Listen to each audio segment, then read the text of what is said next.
Hey everyone, welcome back. I am really excited for this video because it's a question that I've gotten asked a lot. I've had a lot of time to think about it, and I want to talk about coming out to your friends and family about your psychic abilities. The fact that you're psychic, the fact that you're intuitive, the fact that you're just a normal, everyday human being, right? So in this video, I'm going to give you some of my tips. I'm also going to talk about like my personal story at the end if that's helpful in any way. But I hope you can walk away from this video just feeling like you can talk about this more, that you can find your tribe of people, whether it is family or if it's just friends, where you can open up and kind of be your most authentic self and find other people who are willing to accept that part of you. So, my name is Lauren. Welcome if you are new here. My channel here is all about helping you through your psychic abilities, developing them, strengthening them, removing blocks, all that good stuff. But one of the pieces that I don't think I've seen covered too often is what it's like coming out to your family, and I'm using that phrase because that's what usually everyone kind of says to me, of, you know, wanting to talk to their family about this, about the fact that they either do this or maybe they're just simply interested in it. And there can be a lot of fear there, especially if your family or your friends are just not very accepting of this. If they have religious beliefs, that is like the biggest one. And so it can be hard navigating that. And I want to give you some of my tips. Now, this question actually more recently came from one of those of you on Patreon. And so I will say that if you're ever curious, if you ever have questions like this, my Patreon is a place that every single month you can ask me questions about anything, psychic development, about my personal experiences. And every month I make a video kind of answering your questions. And so I basically decided to make a video of this after that last Patreon video that I made. So let's start with the tips. My first tip is that you don't have to tell anybody. I think there is a big misconception that if you've discovered something new about yourself, you know, that you have to share it with everyone. This can be something that you share with a select few people. It can be something that you share with no one. Like, I just want there to be no pressure for anyone out there that does not feel comfortable sharing this, that you have to do this. This is not a necessity in anyone's mind. You know, even just being like a part of the LGBT community and knowing what that's like for people, you know, same advice is given there. You don't have to come out. You can come out on your own time. I hope I'm not offending anyone by using that phrase, but for some people, this is as big as announcing something like that, especially to their families who are maybe very much against this. You know, it's a similar energy. So you don't have to tell everybody. You can choose a select few, and then you don't even have to tell them everything about it. I really think my biggest piece of advice here is to do it slowly. You know, really just take baby steps with it. I think that pulling off the Band-Aid sometimes is too hard for some people. However, I do think that some people really need the Band-Aid to be ripped off, right? Sometimes it's easier for you to communicate what you need by pulling the Band-Aid off, right?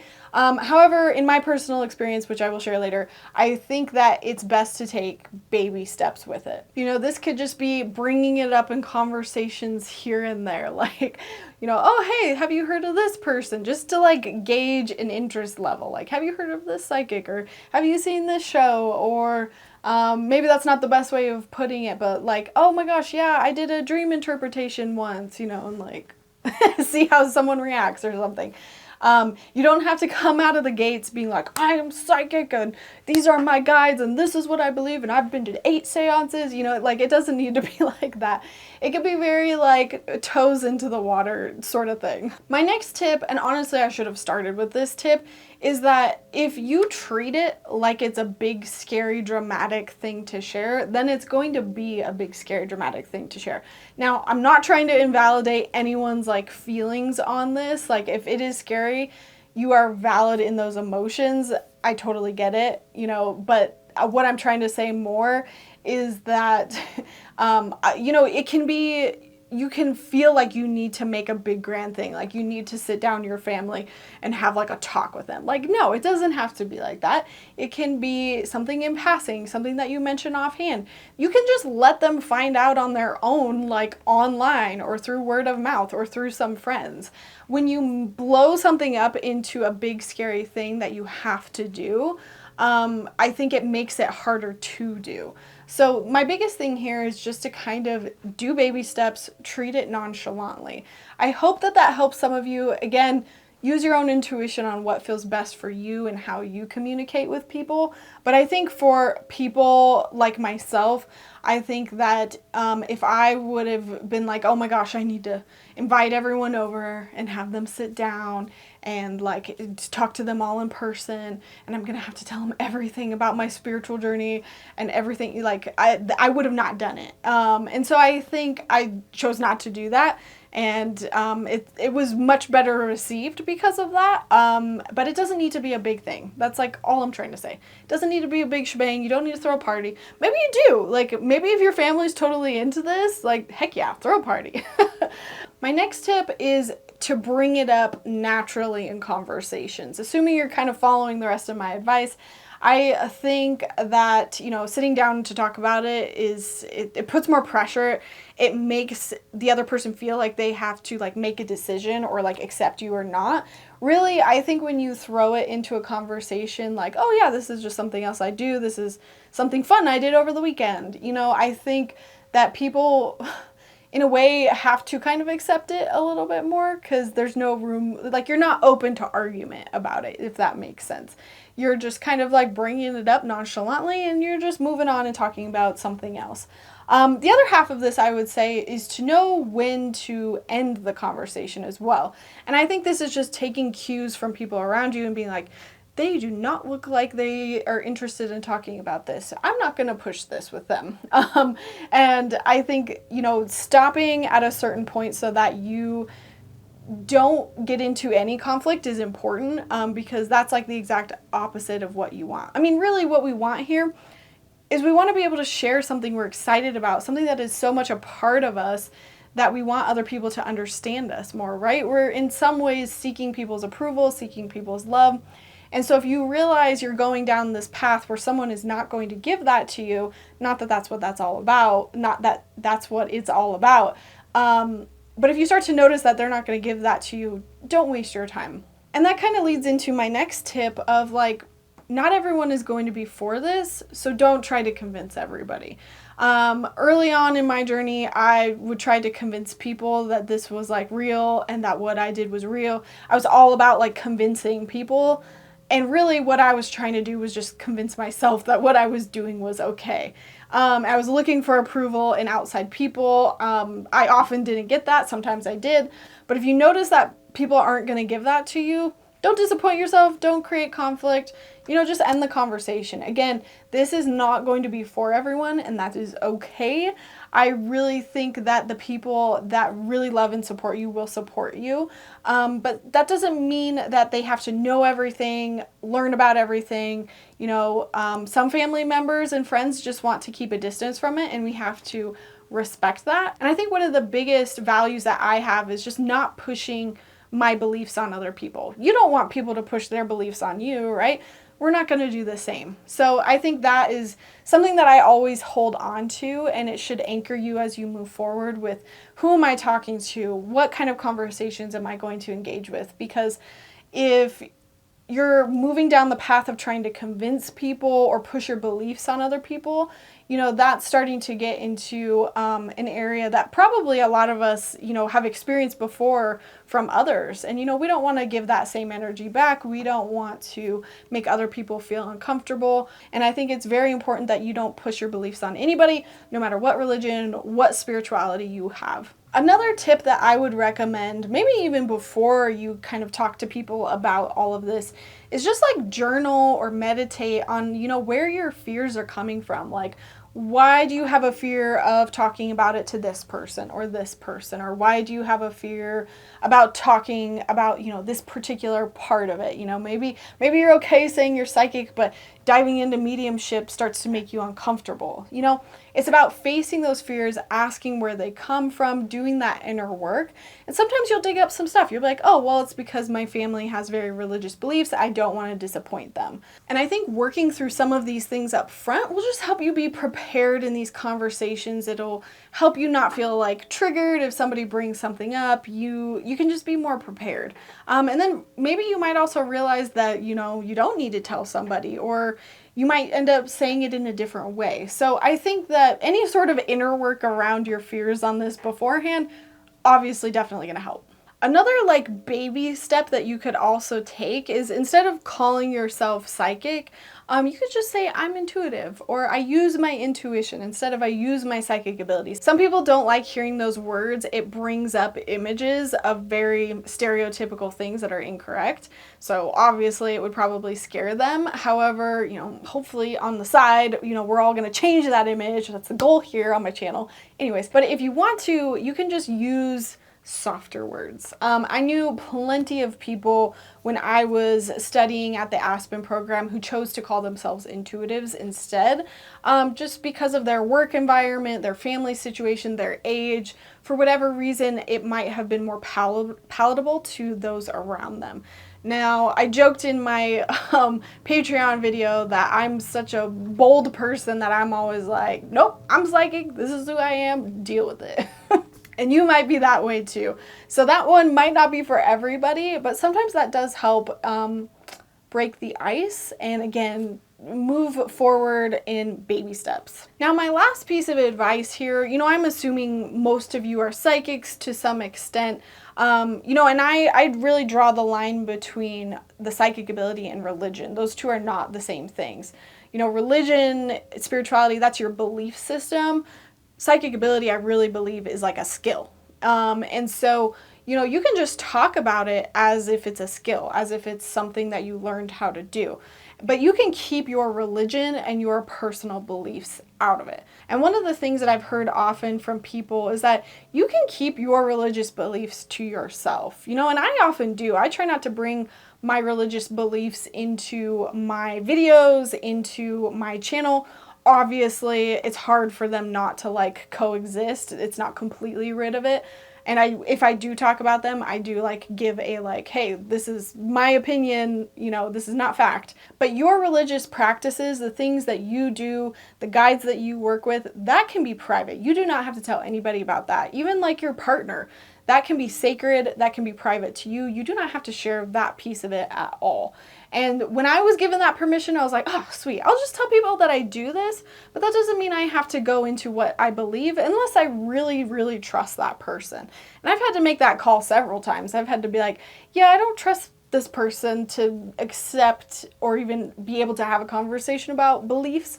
So I'm not going to go there. I'm just going to be like, oh yeah, that's what I do for work, and keep it at that. All right. So those are my tips. If you want to leave the video now and go call your mom, go ahead, do so. I'm going to actually talk about my personal stuff with this. I know that not everyone's interested in that, so I wanted to kind of separate it and just talk about what I went through, in the hopes that maybe some of you can relate, some of you can get some more information or ideas on how to kind of go about this. So I'm going to give just a smidge of a background so that you can understand just what my environment was growing up. I would say I definitely had religious family members, mostly on my dad's side. They went to church pretty regularly in a small town. My preschool was the church preschool. And I wouldn't really describe my family as very religious. It was not we got to go to church every single weekend. It was once a year, if that. And the older we got, the less and less it happened. We didn't talk about it at dinner. We didn't converse about it at all. Maybe I'd have a question here and there and my mom would answer it, but that was the extent of it. I had a Bible in my room that I told myself I had to read or I was going to go to hell. That thing gave me so much anxiety. I did go to a Christian summer camp, and it always made me very uncomfortable because it was always very fear-based. I remember this is not on topic, but one of the camp counselors was like, "Do you fear God? Because you should."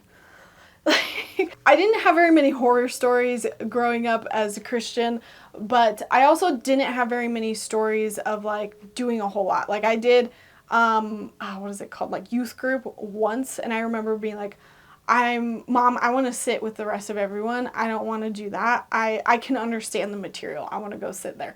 Again, we didn't go to church that often. My family was not super religious. That was my perception of it. I'm sure they feel differently about it, but my perception was this is something we do every now and then when we're feeling guilty. So in a lot of ways, I do think I had it a lot easier because of that. I didn't have a lot of family members that were basically going to like disown me for doing stuff like that. And really, for those of you who don't know me, like I really didn't get into the psychic stuff until college. And so there's really nothing in between like growing up and then that has any like significance.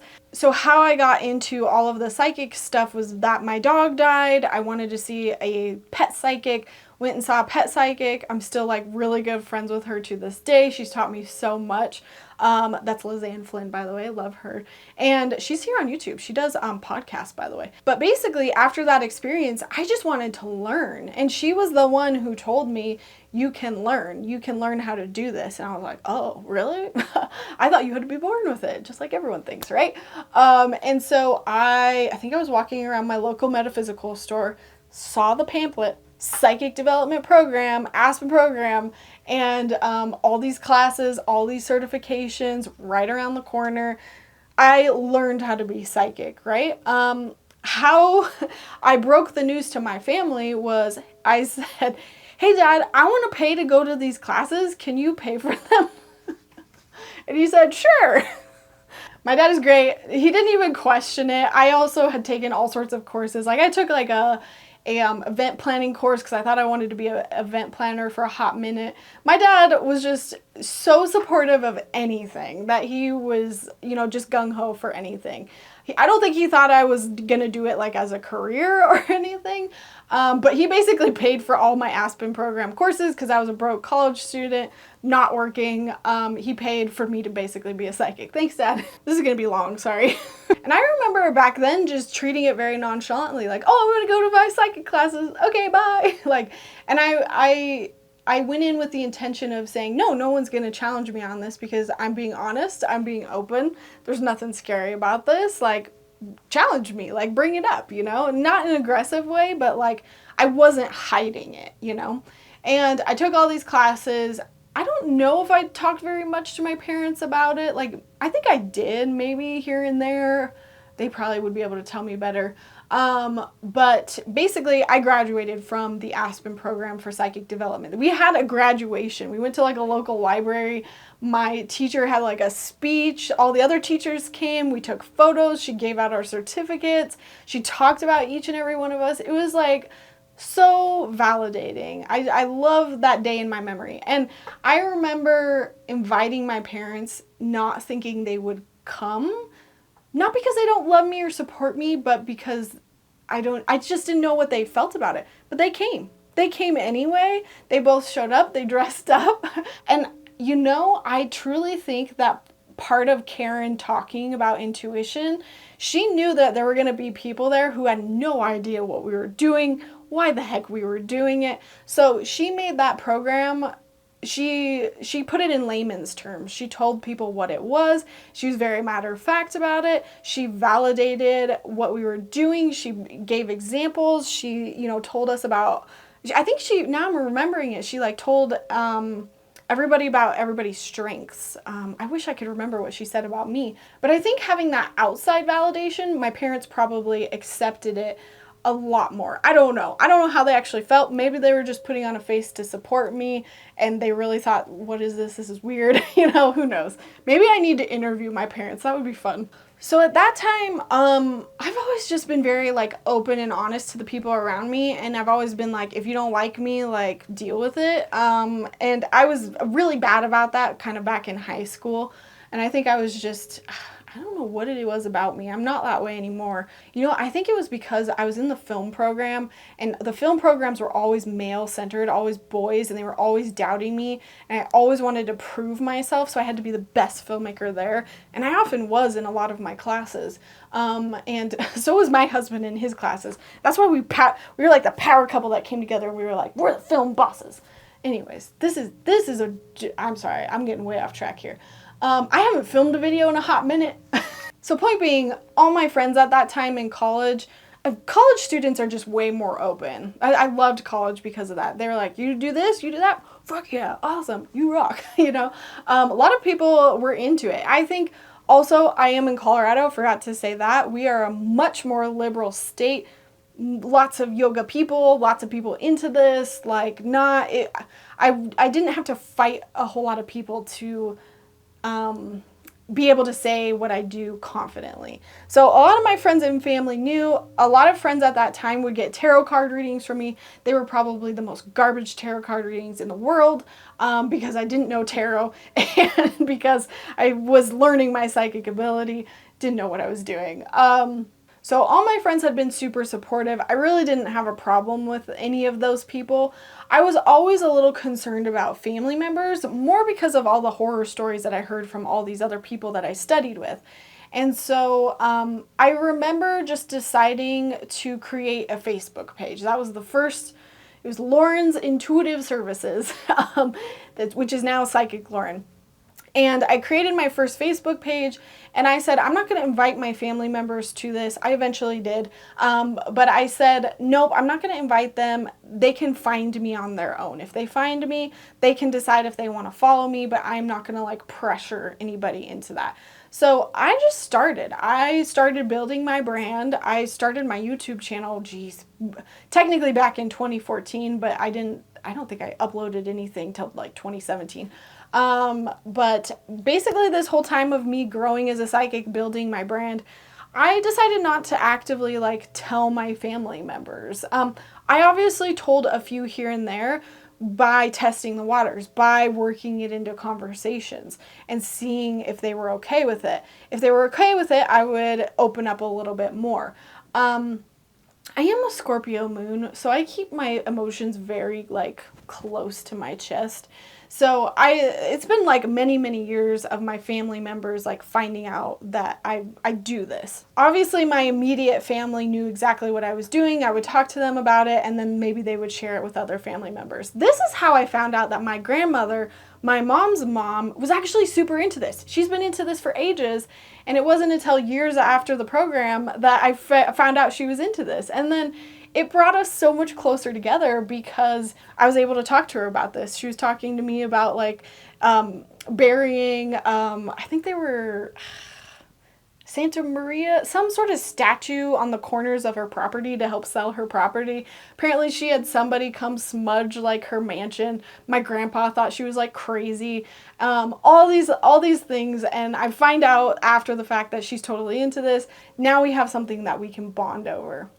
Now, some of my other family members, it started out as a curiosity, them asking me questions. It might be one or two questions here and there. They didn't know what to do with it. It'd be a long time before I'd see them again, and then maybe I'd get a couple more questions. And now it's come to a point where I pretty well know how all of my family members, where they sit. Don't talk to those people about it. Do talk to those people about it. But as my business has grown, it became harder for them to ignore. Obviously I'm pretty public on social media. I don't have a lot of followers, but in their minds it's probably a lot, right? So as my brand has grown, it's become harder and harder for my family to ignore. I think before no one would talk to me about it, but it's for some reason, as more and more people recognize what I'm doing, strangers, I'm being a little bit more oh, we should pay attention to what she's doing. Maybe she's doing something here. Not saying that they agree with what I'm doing, but it's definitely, I can't hide from it. Anybody can find me online. And that was something that I had to grapple with for a while. Was I okay with that? But I think my overall point here is that it is family. They will find out. They will. I know that there is a family member who is on my husband's side. He doesn't even see them that often, but she knows. She knows what I do. And she is not happy about it, but I don't care, you know? And so I've also had family members that don't exactly talk to me about it, but that doesn't mean they won't ask me a question here and there. And then I have the family members who don't talk to me about it at all. They might like follow me on social media and they like watch everything that I do, but because I can see that they do. And then there's the family members who are just not into it, don't follow me at all. And honestly, I don't expect everyone to appreciate what I'm doing. Like, even when I was in film, not everyone cared what I was doing. So I think I have realistic expectations that not everyone is just gonna be like, oh my gosh, Laura, what do you do? Oh my gosh, you know, like, no one's gonna ever be that way about you. You care more about yourself than anyone does. Everyone's always worried about their own selves, right? Some of my family members actually got closer to me through the work that I do. Even after one of my cousins passed away. He was really young. This happened like 2 years ago now. 2 years ago, 2 years and a week ago, actually. No, today. Is it today? No, it's tomorrow. It's tomorrow. Anyways, so he will have been gone 2 years tomorrow. Oh, that's so sad. And so a lot of my family members came to me through that whole thing. I've had a few videos on it. I still don't want to talk about it too much because it's still fresh for a lot of my family members. I think some of them still want to come talk to me, but they're going through their own grieving process. And I don't even expect them to come to me, honestly. It's interesting how death will actually make people more open to the psychic ability. I guess that's how I got into it too. So some of my family members have been more open with me ever since that incident. I have definitely read some of my family members. My family members have paid for readings from me. Some of my family members, like my sister, I will pull cards for free because it's my sister. You know what I mean? And my grandmother, who, not the grandmother that's really already into this and was like super open and accepting of me doing it. My other grandmother, who goes to church every single Sunday, she even had a conversation with me about it. She just asked me questions. And she probably sat with me for an hour with me and one of my other cousins just talking about what I do. This was years ago. And it was like the best possible hope that I could have. Like, I'm not asking her to accept my religion or not my lack of religion, I guess, or any of that. She just was open about it. I told her, you know, the things that I experience and the things that I do. I kind of educated her about it and how it can fit into any religion, how it can be, you know, something that goes along with Christianity. They always come after me when I say that, but I just had the most beautiful conversation with her. She had a picture frame fall off her wall, and she asked me if it was a ghost, and I gave her a joking answer at first to see if she was really serious, and then it turns out she was serious, and then we just chatted. We chatted about it. This was after her husband, my grandfather, had died, and I talked to her about like him coming to visit, and she was scared, but she listened. And it was cute, and I love her even more for it. I love her just for being open. You know, I didn't push my beliefs, and it was a great conversation. For those who do not support what I do, they have not told me this to my face. I've heard it through other people. But I thankfully have not had too many horror stories around this. And I know that's not the case for everyone. And I send my love to you if you have had this happen, because I can't even imagine what it's like to go through that. So my horror stories, thankfully my family on both sides are too anti-confrontational to tell me to my face that they don't like what I'm doing. I'm going to tell you all of my horror stories though, just to show you that it's not always bad.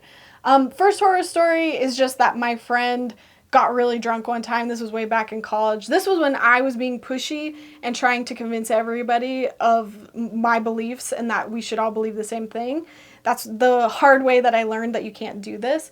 But he was drunk and he got mad at me and told me that his wife thought that demons were following me and that I was being possessed or something like that. And it was kind of laughable. And now we have since actually made up and we're semi-okay friends with them now. But I was the one that brought that about. I was too pushy and I shouldn't have been. To be fair, he was very like, let's talk about it all the time. So I don't know. Anyways, next horror story. My husband's grandmother, it's not his biological grandmother, but his step-grandmother, I don't know how she did it, y'all. When I was back in the Aspen program, she somehow got on Facebook and found my mentor, Karen Fox. She found her on Facebook and just spammed her Facebook page. All caps, by the way. All caps. Like, you were going to hell, you are the devil's blah, blah, blah, just all caps. And I was just so effing embarrassed. So embarrassed. This was back then when people had public Facebook profiles, and I remember emailing Karen and being like, oh my gosh, I'm so sorry. This is like a distant family member. I don't know how she found you. Like, if you want to turn your profile to private, she shouldn't be able to find you. She was so cool about it, but like, that woman, I don't know how she fucking did it. I don't know. I think it's easier when it's not your own family, because you're like, I can draw the boundaries here, you know? So yeah, that was like embarrassing, but it was also an easy boundary to fix after that. Grandmother, like, my husband was kind of always ish with, you know, for a while. And then I think it wasn't until like maybe a year or so later, we went out with friends to a brewery. I think we went to Old Chicago, you guys. Yeah, it was Old Chicago. We took a picture with our friends. We're holding beers, right? And she commented on the post that drinking beer was going to send us to hell. And I was like, you know what, Ian? I think I'm going to unfriend her. Is that okay? Cool. All right. Unfriended, blocked. That was that. And I have heard since that she thinks I'm a witch, which I am not, but there's nothing wrong with that at all. I think a lot of people have this misconception that psychics and witches are the same things. Totally not. And even if I was a witch, nothing wrong with that. Morgan is in my ear. She's like, you're going to be one. You're on your way. I'm making you. And I think I might eventually be. I don't know. Anyways. I have seen her and my husband's actual grandfather a few times. It might be once every couple of years. I actually just saw them like this last Christmas, so almost a year ago. It was really uncomfortable. It was really uncomfortable, but we just don't talk about it. And yeah, that's about it. We just don't talk about it, and thankfully she's not confrontational enough to bring it up in a conversation. If she did, I'd be prepared, but thankfully a lot of these people are still nice, and I think that's all of what it's about. You just still have to be nice even if you don't respect other people's beliefs, and this isn't any different. I think my last horror story, which I completely like blacked out on until I sat down to make this video, was actually around my wedding. So one of our family members officiated our wedding, and I wanted to change up the ceremony to kind of have less religious views. It felt very Christian to me. I am not Christian, obviously, and I just wanted to make it a little bit more, like, not even like woo-woo. I just wanted it to be a little bit more, what's the word, secular? I don't know, just generic, right? I didn't want it to be so laced with God and blah, blah, blah. And when I told this to this family member who officiated our wedding, he flat out said, I'm not doing it. And that was hard because it created drama. My husband wanted to make him happy. He wanted to make me happy.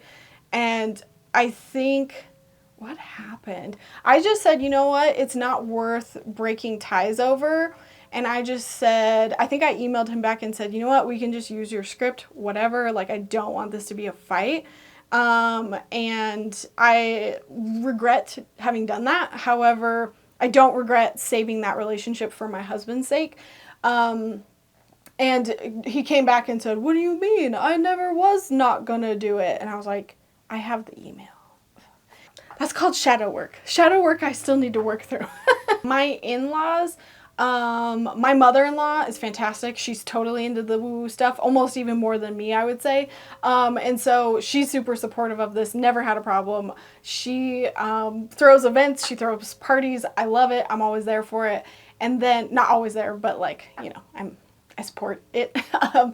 However, my husband's father's side of the family is a little bit more religious, and they have been the ones to sit down and play very religious videos on YouTube while I was around, which I found kind of offensive, like purposely, like trying to hopefully maybe get me converted or something, who knows. And I just like got up and left the room and went and seethed in the other room. And I always tried very much so not to create conflict. They've gotten better over the years though, because the first time I ever met them, they told me about how I should not have sex until I get married. And I was like, if you already knew how many times I had sex with your grandson. What is with me today? And this most recent holiday that I went on and visited them, they actually opened up to me and asked me about animal communication, which I thought was interesting.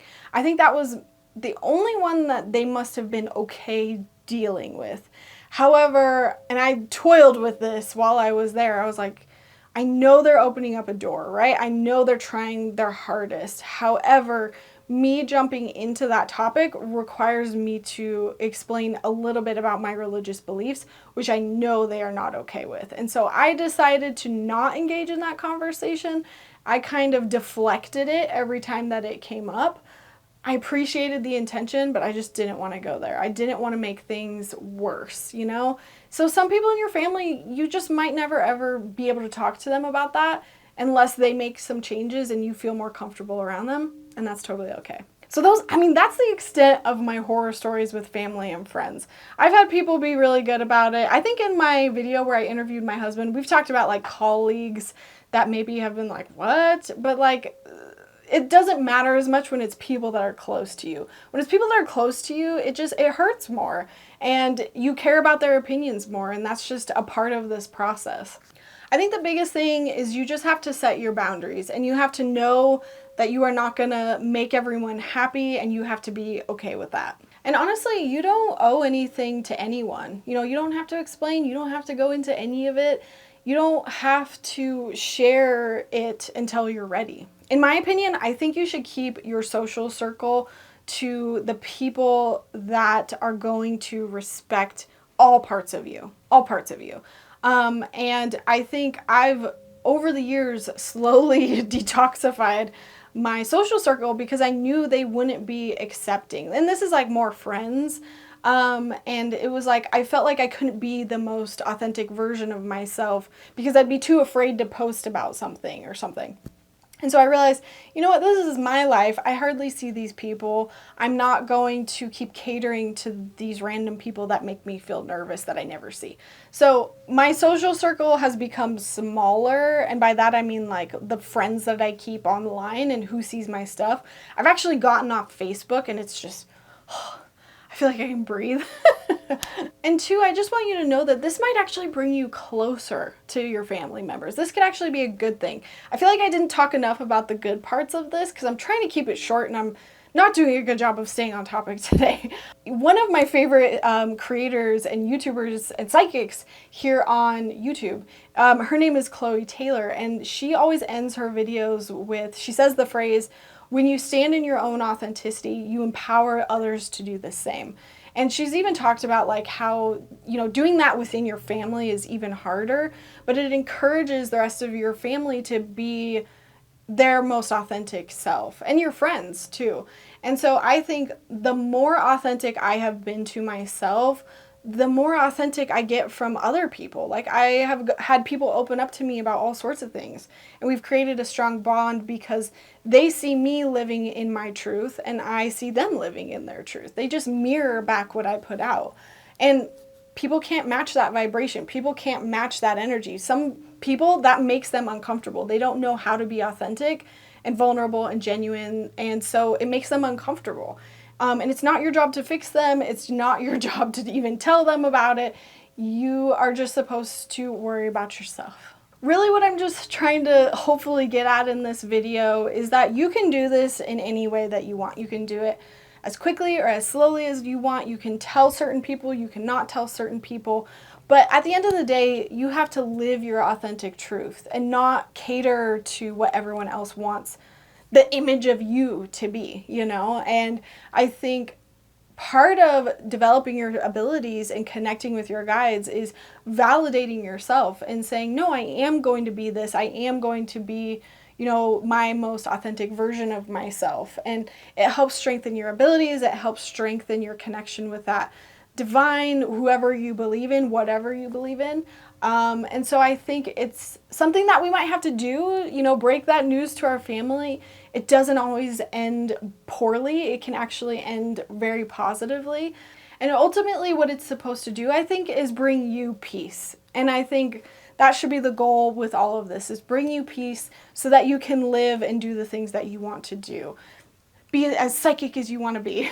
Alrighty, I need to end this here because this lighting is crap now, but thank you guys so much for watching. Please let me know in the comments if you have any questions. I feel like I started a bunch of tangents and didn't finish them.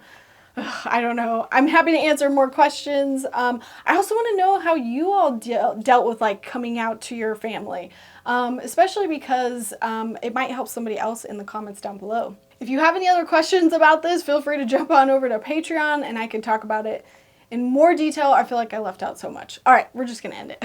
All right, thank you guys so much for watching. Remember to give this video a big like. And I'm gonna be done for today. All right, thank you guys. Bye.